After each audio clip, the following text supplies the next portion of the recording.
I think 80s and 90s for me, because that's pretty much my entire school of cinema, weirdly enough, was that, right? It's just genuinely there was only masala. Yeah, But what I find interesting now is that you can go onto an OTT platform and you can watch masala on one end. You will discover a master, which is also a different kind of masala, right? So for me, it's more correct. natural because I'm from the south. Or you might find a really niche film. For me, I found, like, for instance, I found Ludo to be niche, but I thought Ludo was, I think it was perfect for an OTT. I felt Yeah. that it would not have been a theater movie at all. So there's a side of me that also feels that this last 1 year has kind of brought a space for films like that, which you otherwise would have said, oh, Chalani picture. And I'm like, there's no Correct. Chalani anymore. It Yeah. went on the platform and it was there. Absolutely. And I think genuinely, I think it's exciting. And I think that when all of us do go back into theaters, theaters and OTT platforms will very peacefully coexist. I don't know Yeah. what this whole drama is, ki theaters versus OTT. You can't, one can't replace the other. It's just not possible, Yeah. and they won't. How many times have you read a movie review and said, this is easy enough. I can do this. I watch movies.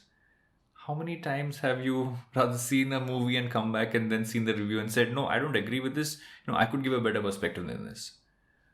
We consider people who write about cinema, write about shows, write about movies, write about all the kinds of content we consume, and we always feel like we could just do that.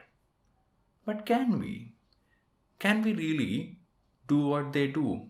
Consume so much content, give us an objective point of view, give us a point of view that we could actually learn from, give us nuances about a movie that we might not have realized. Also, make us really look at what happens behind the camera, right? We see so much of in front of the camera. These are people who kind of bring you so much information what happens behind the camera. I remember the first time I read the book about the making of Sholay, and I was just, it just took me a while to kind of understand all the elements that went behind it. It was a movie to itself. Like, I would watch that movie, and that's the first time I actually heard of Anupama Chopra when I read that book. And since then, I've actually seen how she's evolved content around the movies, around cinema, around shows, with Film Companion, with all the stuff she does, with the Critic Awards, and I've always wanted to ask her, or rather, try to learn from her how she does this week on week, and how she actually takes one for the team by watching a lot of the stuff which we don't necessarily want to, or rather she saves us from watching a lot of the stuff that we shouldn't. And not just that, I just want to understand from her how she kind of got into what she's doing and she's done, and also kind of what inspires her, what motivates her, what pushes her, you know to really be so in love with the moving picture that she spends all her time watching it, writing about it, analyzing it, and making us all the richer in our heads about it. I'm Marudu Girala, and this is the Varun Dugi Show, and I'll be right back with Anupama Chopra.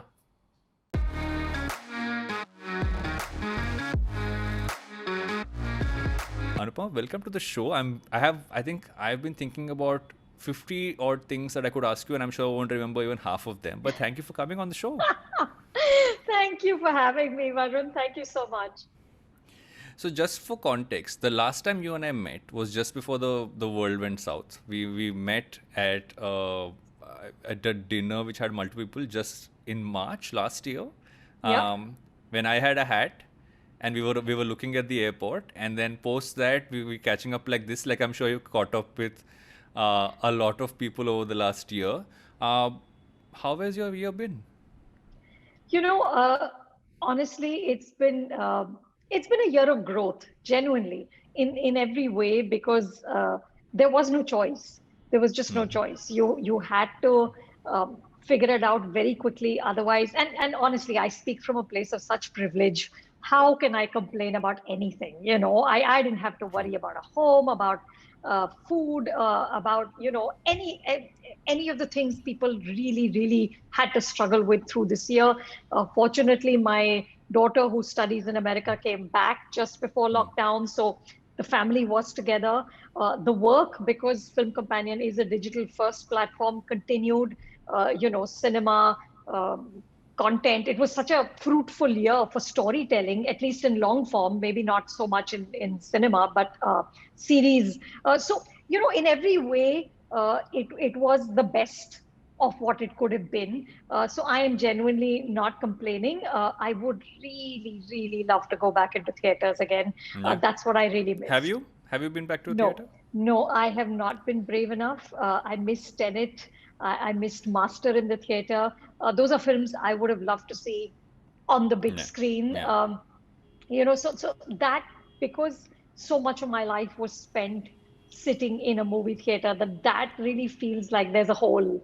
And I hope I can. Just when I thought, okay, I'm going to summon up the courage, the damn cases started spiking again. Yeah. So it's tough, man. It's tough.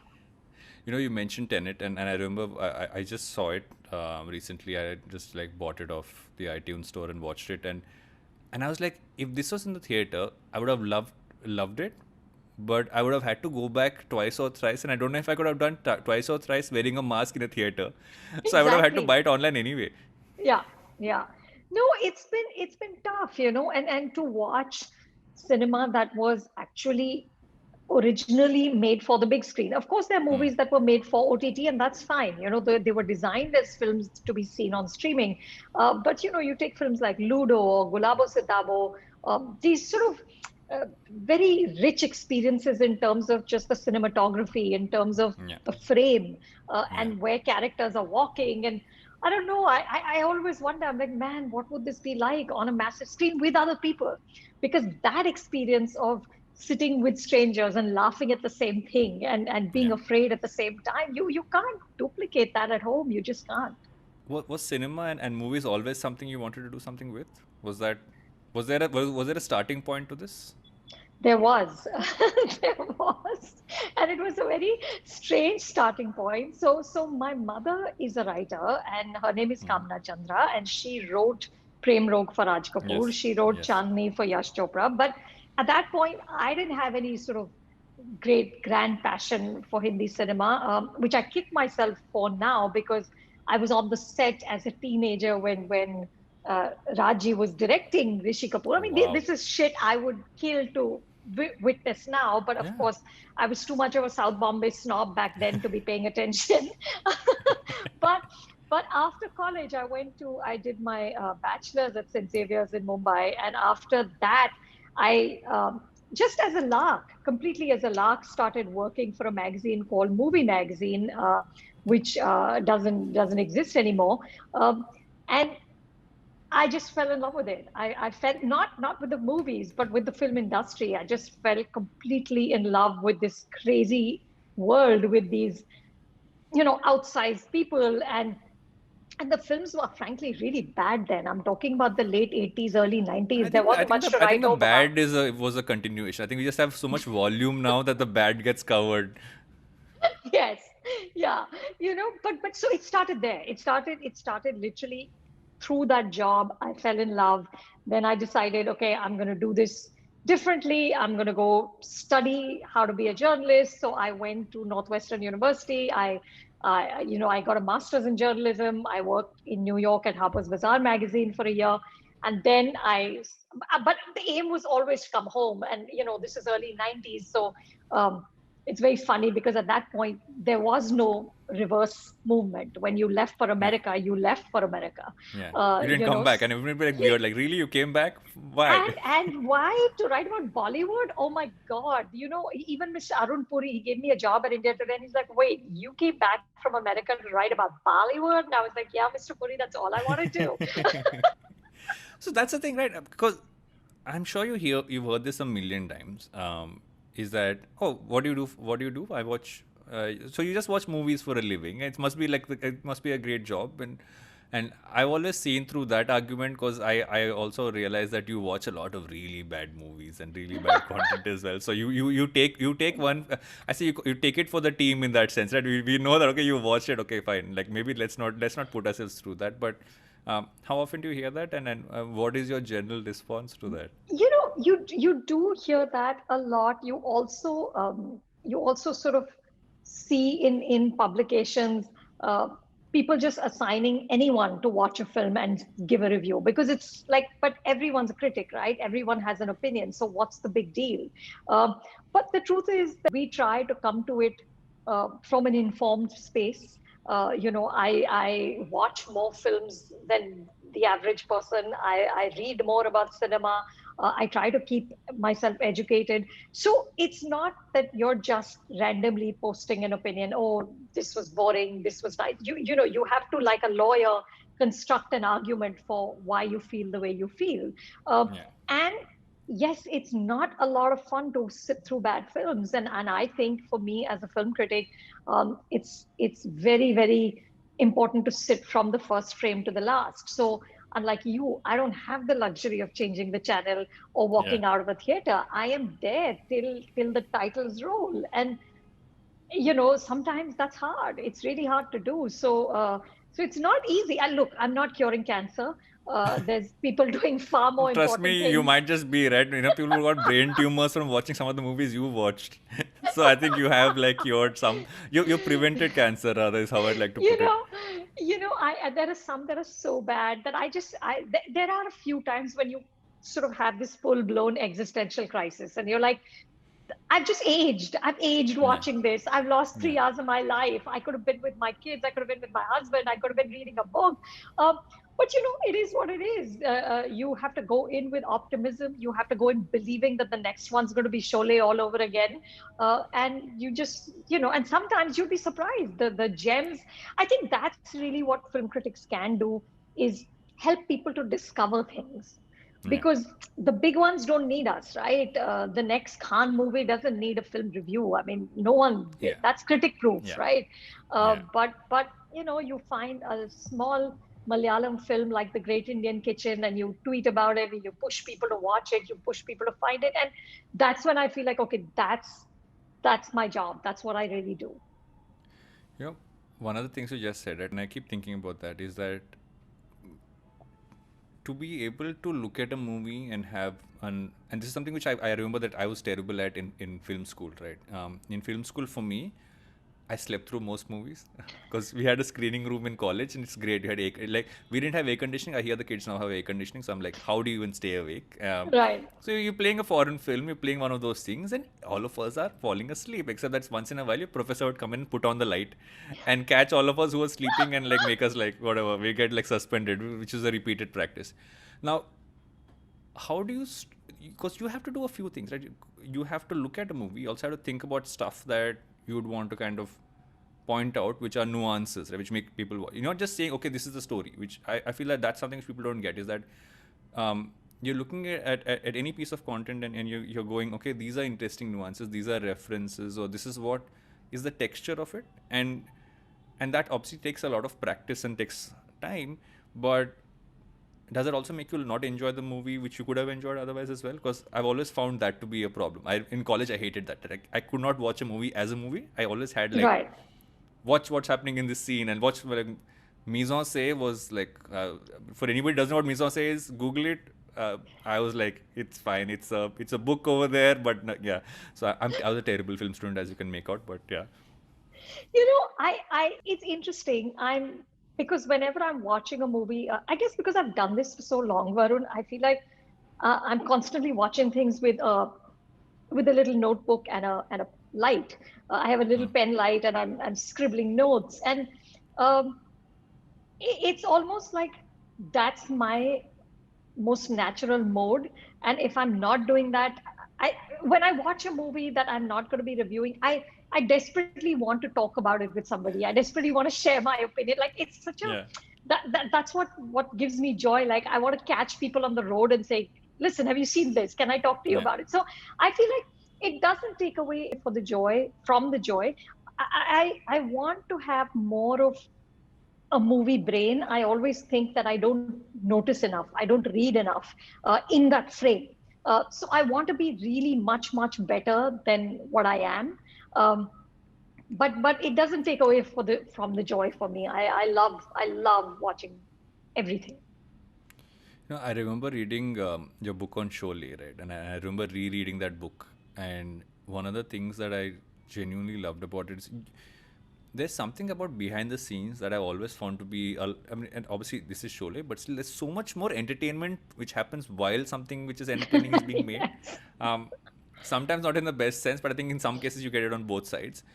What I loved about that book was just the stories, right? Sometimes there's also stories, and I don't know, maybe I'm seeing lesser of that now. Like you don't have enough stories out there about how content's being made and what's happening around it and stuff like that. And that was obviously a very interesting layer for anyone to kind of learn from, right? It's like the story which I'll never forget is the one with about the light man with Hema Malini and Dharmender. And I remember that story vividly about the fact that he would tip him a little bit to just make sure he screws up the lights a little bit so he could do more takes Correct. with her and stuff like that, right? So Correct. just those smaller things. Maybe it's the volume, maybe it's not, but there is something to that, right? There's something to, and I don't know, maybe people don't watch it anymore, and that feels sad. But that was genuinely one of those things which I used to love about the movies. Firstly, the it takes a lot of research and just footwork to get those stories, right? That it's not so the nature of the digging has to be different. It's not a Google search, it's not a phone call or a text message. It's actually sitting face to face with somebody for hours and talking and listening and saying, what do you remember? And I don't know. I hope that there are more books written about how films get made, because these stories are lost forever.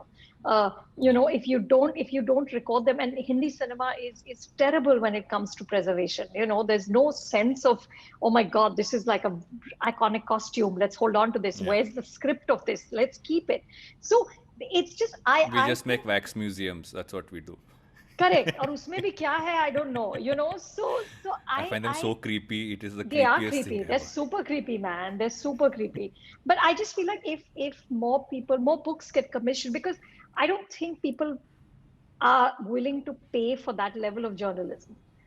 Either in books or on digital platforms or in magazines. So it's hard to do. It's really really hard to do. But I they should get captured. And the second thing, of course, Varun, is that so much of the BTS is now done by the producers, which is a very curated look at what Of happened behind the scenes. Yeah. So you're getting one part of the truth, but you're not getting everything. Yeah, I remember one of my first gigs as when I when I used to work at MTV and then at Channel V was Bollywood, right? That was the beat I wanted, and people never understood. And so when you said that you went and said I want to be a journalist focused on this, I get it, because I was like, I've joined MTV, I've joined a Channel V, right? And it was not cool to talk about Bollywood. I'm like, no, I Correct. want to do Bollywood. Like I want to Exactly. shoot those specials, I want to do those interviews, and nobody got it. Like why would you? That's not why would you do that? And it wasn't cool.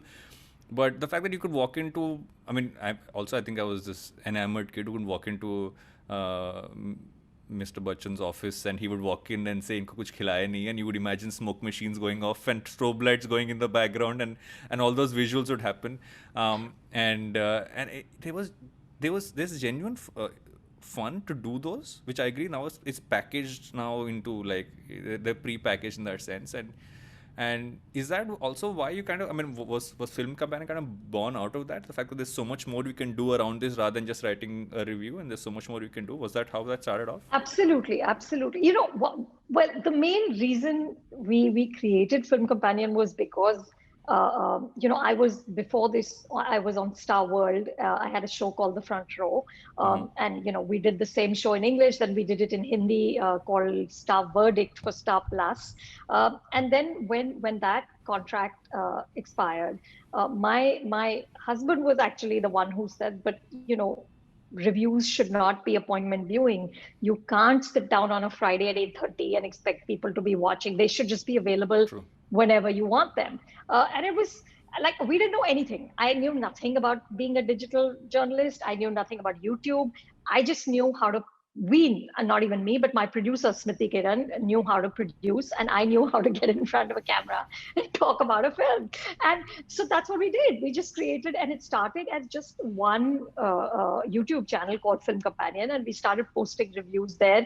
And over 6.5 years, it's kind of grown into this big kind of big for us. I think some of the really big players would look at us and snigger at that. But it's grown organically into this thing. And there is so much great journalism you can create around entertainment. You know, Yeah. cinema, storytelling, now OTT platforms, they're such a massive part of our lives. The movies are so much um, of what makes us Indian, and for each, Bollywood and Tamil cinema and Bengali, I mean, there's such rich Yeah. film industries, and you look at the level of journalism, it isn't on par at all. And especially over the last 20 years, what's happened is the sort of prevalence of paid journalism has really made it all marketing. There is no entertainment journalism. You're just writing about whoever can pay you. Yeah. इस picture में You- काम करके आपको कैसे लगा? Correct. No, and also I'm so this is what really blows my mind about paid journalism is that you write the piece, right? Your PR guys create that piece.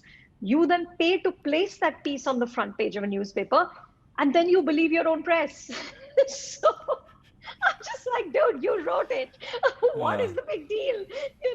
So yeah. the whole idea for FC was really to have a platform with credibility, a platform with engaging journalism. So it's not esoteric. It's not like you have to be talking about Bergman or Yeah. Kurosawa or Satyajit Ray all the time. Of course, we want to do that, but we also want to talk about Coolie Number One. We also want to talk about the next Rohit Shetty film and the cop Yeah. universe that he's creating. Yeah. Because for me, as a viewer, that's what I love. I will line up for the next Rohit Shetty film as much as I will go to Cannes Film Festival and want to watch what they're offering. So, I think people slot things too easily. So the whole idea of Film Companion is that it's genuinely to be a companion. What you just said is one of the most interesting things I find about you, right? Is that you've found that balance between, like, you could have a point of view about something that is considered a deeply intellectual film. On the other end, you have no logic, only magic. As you can make out, that is my genre of cinema. That's what I watch a lot of. Um, how do you find that balance? I mean, because it must be tough, right, for you to just kind of look at it with I'm sure you don't look at it in the same way. You can't. So, but for me, it's like, what is the promise the filmmaker is making to the audience, right? I can't go into, let's say, Master. I'm not going into this massive mass Vijay film and saying, oh, but I want the nuance of this. Or, I mean, that's just stupid, right? Yeah. What is the promise that director is making to you, that he's going to create this larger than life character? You're still going to get a great narrative. You're going to get these amazing set piece moments where, in slow motion, Vijay Sethupathi and Vijay will walk towards each other, and you'll be, wanting to do CTs.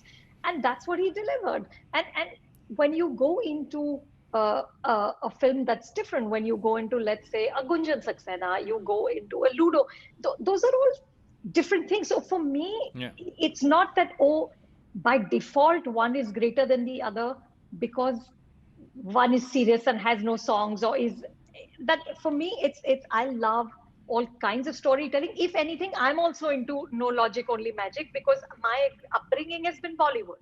So Yeah. my base, my inner instincts are all गाने कहाँ है यार, stars किधर हैं, foreign location कहाँ है. I have my favorite foreign location story. I have a feeling I've said this too many times. For anybody who's heard anything I've said about cinema before. So my grandmother for me is a great showcase, right? My mom's mother. She's a great showcase of the Indian movie watcher. She couldn't travel as much when she was younger or married because it wasn't necessarily accessible. So for her, going to a movie was like going on a holiday. So her Yeah, question was, how many locations has it been shot in? So correct. she would go, she even now, many times watches a movie and looks at, says, oh, it's only shot in one place. Like, it's one of those things. And I find that so interesting because we assume people are watching it for the same reasons, but most times people aren't necessarily watching movies for the same reason. They're watching Yeah. it for I mean, this isn't bizarre. I understand it because, I mean, she's 87 now. She can't travel anymore, but she loves it. Like, she loves the fact that she can go watch it and see as many sides of Amsterdam as she wants. Absolutely. And what's the so to dismiss that as superficial filmmaking, Yeah. storytelling, or to say that, oh, but it's a fantasy and therefore has somehow lesser weight, is to me a completely specious argument. I don't buy into that at all. It's the impact of your storytelling. It's the intent of your storytelling, and I'm as willing to go into the big, massive blockbusters as I am Yeah. into the small arty stuff.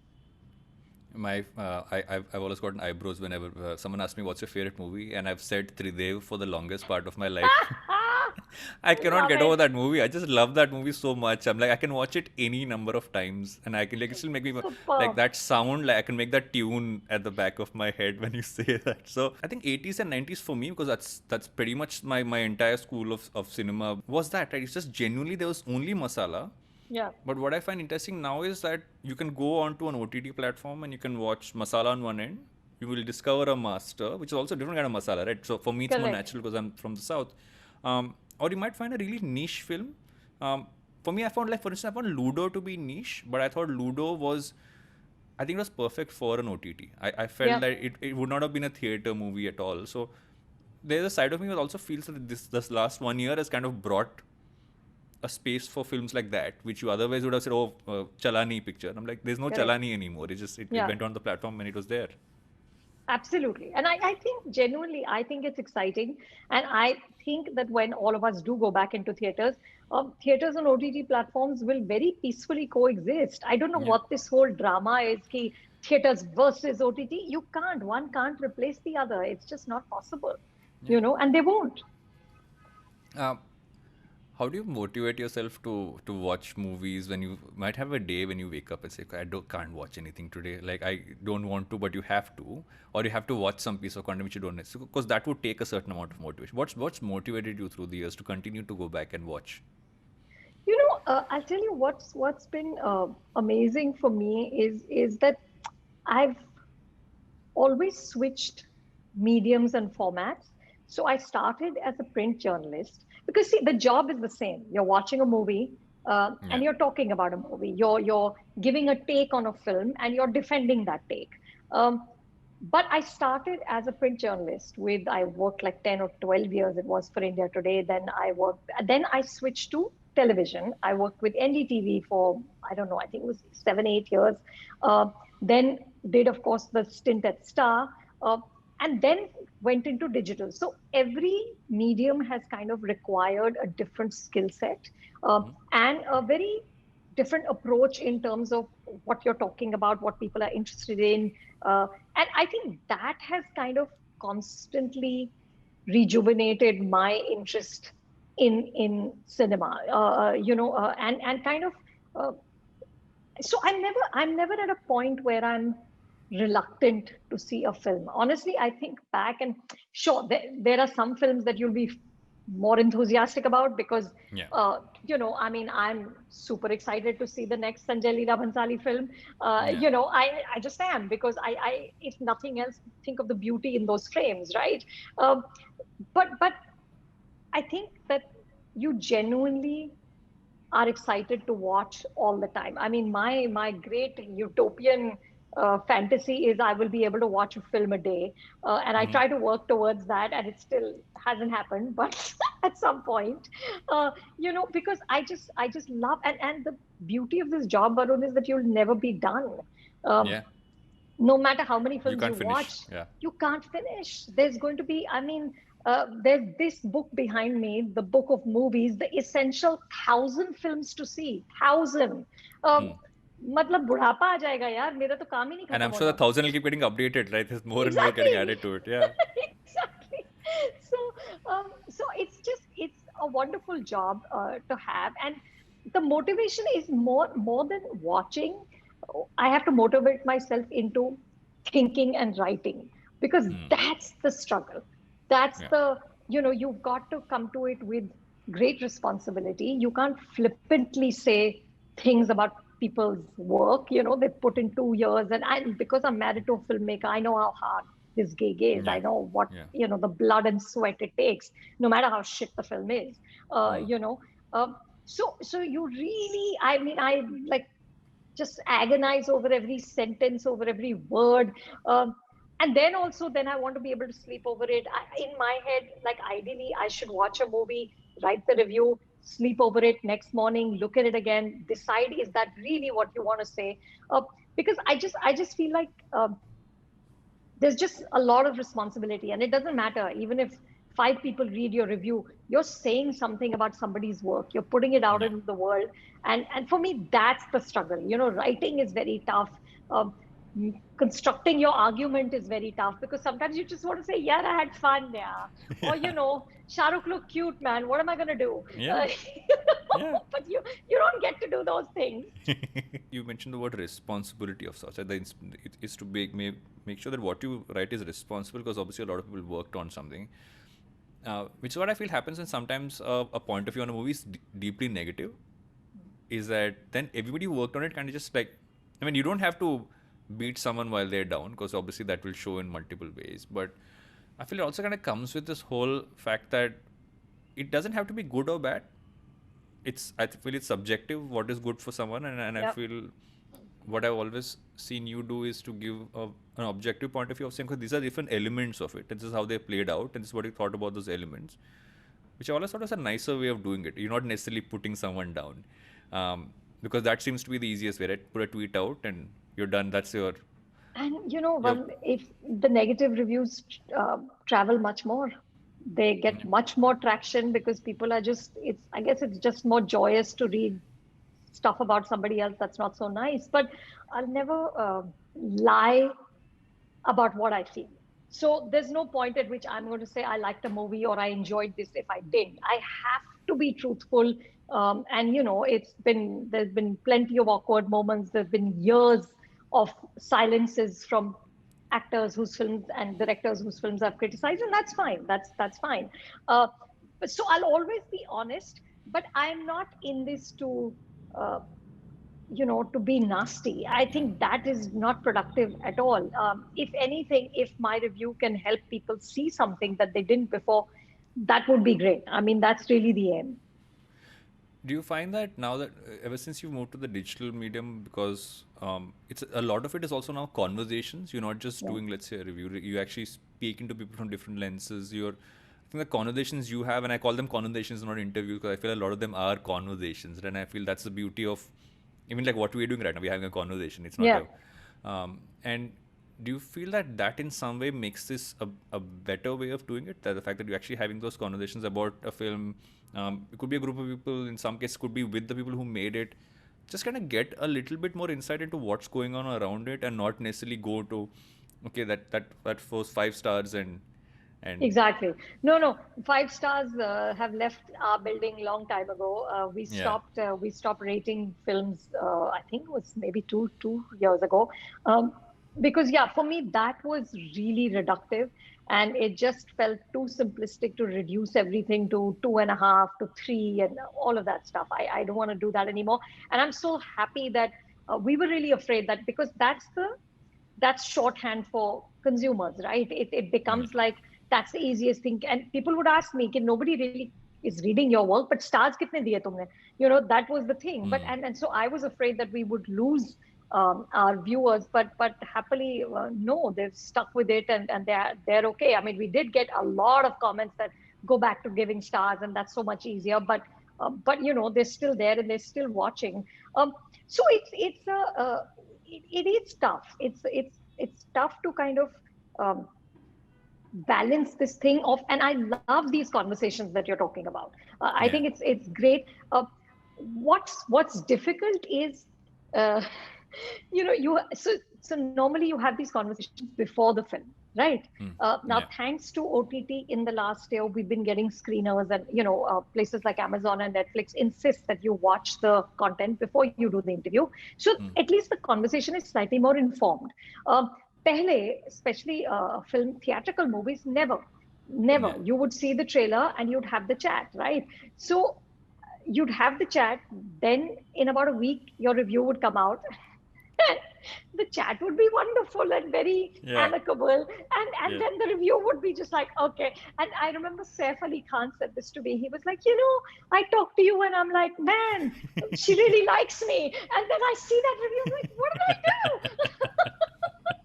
And in an ideal world, Varun, as it is in the West, mostly journalists who do the interviews are not the journalists who write the reviews. Hmm. So there is a separation. यहाँ पर नहीं है. All of us do all of it. Yeah. Ideally, you should not have FaceTime with the artists who are making those films because that might also influence you. So ideally, but it's never happened. We've all done everything. You do some of these business chats as well, which I always look forward to every year when you do those. Because I With feel the producers, you mean? with the producers, that's Huh. actually one of my favorite ones to watch because Huh. I've always been in my own tiny because I started off as a show producer.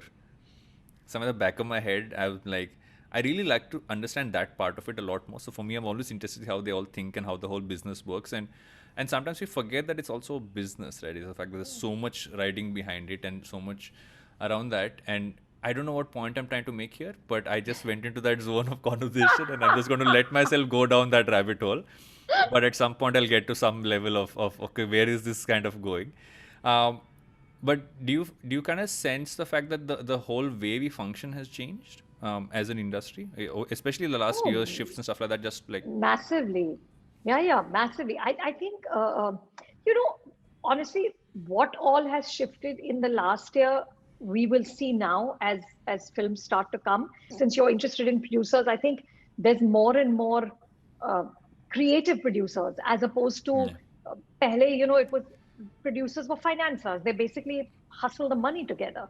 yeah, But Karan Johar is not a producer of that type. He's a creative producer. yeah, My husband is not a producer on Raju Hirani's films. He's a creative producer. There is input at the script. There is input on the songs. So you're yeah, helping the director shape his or her vision. yeah, And so that is a massive difference. And also, I think the importance of writers, which has only happened literally in the last few years, and is much too late, should have happened a long time ago. But I think people are starting to recognize that without that solid framework, it's not going to work. You can't expect people to just walk into a film which has a massive star and no story and expect them to deal with it. They're not. They'll come in on the first day. I mean, look at what happened with Thugs of Hindustan.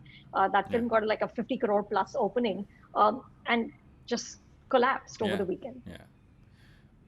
Do you find yourself watching series differently from how you watch movies? Because I think that world is blending together in such a, like I was watching Zack Snyder's interview for his cut of Justice League finally coming out, and I remember he spoke about a month ago saying okay, he's going to make it into a 4 hour film which he'll cut into episodes, but now he's saying no, it's one 4 hour film. I'm like, I don't know if I would watch a 4 hour film. Like Yeah.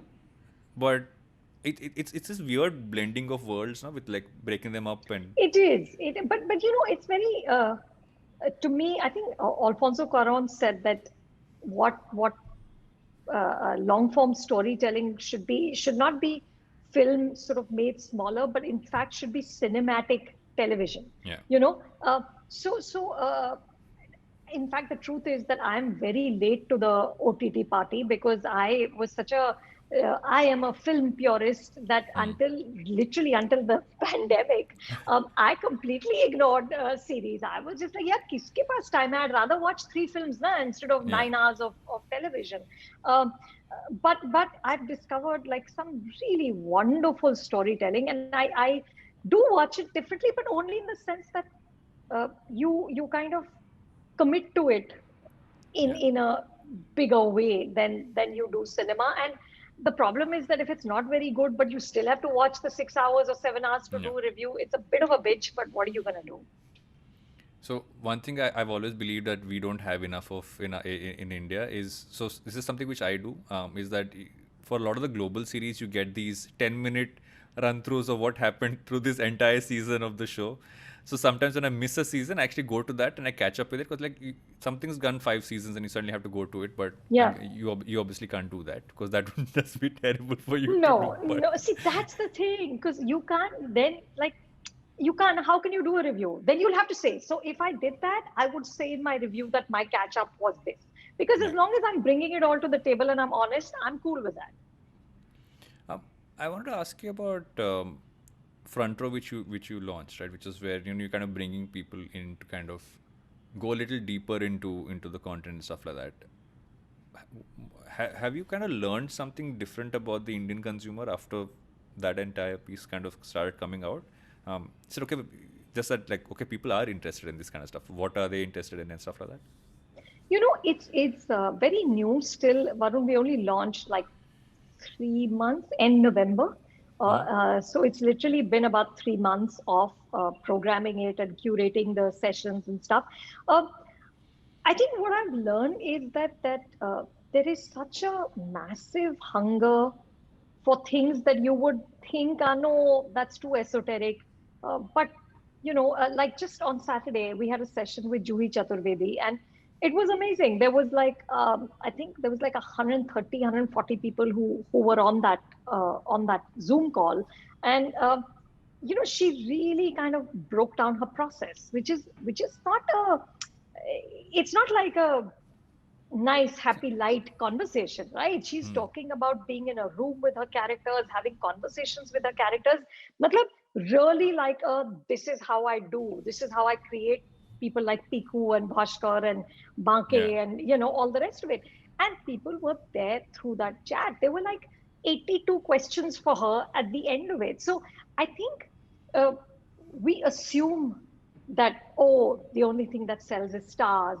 Uh, they only want to hear about, shadi kab hai, yeah, whatever, who's dating who, or who wore it better. Like, and I'm not judging any of this. I'm as Yeah. interested in this as Yeah. anybody Yeah. else, right? But there is also a great hunger to get a slightly more informed and nuanced conversation, which has been very interesting because we don't have the pressure here कि हमको YouTube पे post करना है, views कितने आएंगे.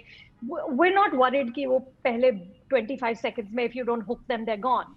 So you can Yeah. really just go do a deep dive, and I'm amazed at how many people show up and how many people stay. They don't quit on the conversation.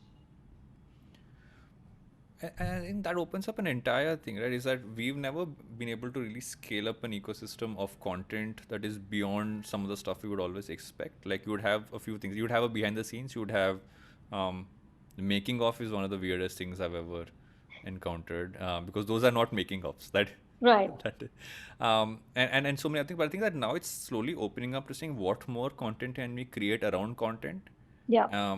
and that's so intriguing because um, it's infinite, right? The amount of stuff you can actually create around it is immense. And are there specific pieces which you found interesting that you said, "Okay, this is something we should really like get into and really focus on"?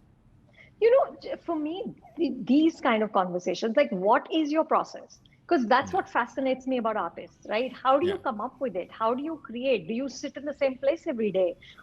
Do you have to have the same snack? The real kind of nitty gritties and the practicalities. See, it's all very well to say, oh, inspire by whatever, be inspired, go. I want to know, ki, but hota kahan hai? Do you sit for 4 hours in front of a computer and just it happens, it comes. I remember having a conversation with A.R. Rahman, and he said to me that the song must come like the way the breeze moves the leaves of a tree. It should be Wow. as effortless and as kind of organic as that. And I was like, what do you do when it doesn't come like that? Like, do you shake the tree? What do you do? And he's like, I fast. That's what he told me. He says he fasts, and uh, that's what I am massively interested in. Like, how do you do what you do? Like what your podcast is about. You're asking people, how do you do what you do? It's exactly that. While we're talking about how do you do what you do, what are your if I was someone who wanted to kind of do content around content and just want to kind of explore that, are there some? I hate the word hacks. I like the word tools, but there are some tools that you kind of use. It is like in your head, in how you look at something to kind of build what you build out. Is there are there some secrets that you can learn as to how to do these? Not secrets, but Or what's your process around that in that? uh, genuinely, but it's what I would find interesting, right? So I think film directors say this a lot, that tell the story that you love, because even if nobody else likes it, at least one person in the world will love it, and that's you. Yeah. So I feel like, Film Companion, and of course now it started out as mine and Smithi's vision, but now there's like 27 people who work there. There's we have a massive and a really strong editorial team, so it's not just my vision, but I feel like uh, it's things that excite us. For example, we've just done a story on the hardest VFX effects that VFX artists have had to create. And Yeah. there's a wonderful journalist, Gail, who's done that story. And uh, that's a story I find very exciting. I'm like, damn, like, really, was that tough to do? I didn't know that. So it's like Yeah. what appeals to us. Like, we're like movie lovers, we're movie geeks. And it's literally, it comes from, we try to listen to the numbers. We always say, oh, but what has worked and what are people reading? What is trending? And then we go back to, but ye wali karte hain because this Yeah. is what turns us on, you know. And it's just been very heartening to see that it's also stuff other people are interested in. Gail did another story on how this was amazing. I'd never seen it like this, but how Vicky Kaushal is a really unlucky lover in his movies because invariably his Oh, wow, partners that's are true. dying. Yeah, and so it had never occurred to me. And she did this whole story on, look at this, in Razi this happens, in Masan that happens. The poor guy is just, Oh, wow. these women are dying on him, cheating on him, running away, whatever. You know? You know, I'm such a sucker for all forms of trivia around everything. You've Yeah, given me one very interesting one to kind of remember and store away that's what because I'm saying. it's so true. I can't think of a single movie where he's not had like a bad, like, poor guy. Poor guy, man. One of the things that I like to kind of turn around and say towards the end of every conversation is say that if you had to turn around and say that to do what you do, you need to find some form of inspiration that kind of pushes you towards that at different points in your journey. What have those points been, and what should someone kind of read from that? What would they, how could they use that in their own lives and careers? Um, for me, the inspiration has always been other critics who I admire. Um, and I have a very, very keen sense of how far away I am from those critics, and how much more sophisticated they are in their thought process, in their approach to cinema, how much more they've seen. And for me, that's always been a real inspiration to kind of work harder. And even though you know that there's no chance, you're never going to be Pauline Kael or Anthony Lane or A.O. Scott or Manola Douglas. It's not going to happen. Uh, but it's like it's like your what is it? The North Light. North Star. Yeah. Yeah. It's your North Star. You just keep working away at it, chipping away, trying to do better. And I think if that if people seek inspiration from people who are really good at what they do. For me, that's been a constant source of inspiration. That you can, you can be so much better. For me, that's very exciting. That I can keep doing this for the next 30 years, and there'll still be. I won't live that long, but there'll still be 30 more years of watching and improving left. Hopefully lot more, a lot better stuff for you to watch than terrible things. We will not name terrible movies, but uh, here's me wishing a lot more Tridevs in your life. Thank you. I love Tridev too. It was so much fun. It was so much fun. I think, Varun, people don't give enough credit Yeah. to the pleasure that cinema brings, and there is great joy. It brings you happiness, and why shouldn't cinema do that? It doesn't make it. It doesn't reduce that movie at all. If it gives you pleasure and joy, and by all means enjoy it. And Tridev was definitely one of those.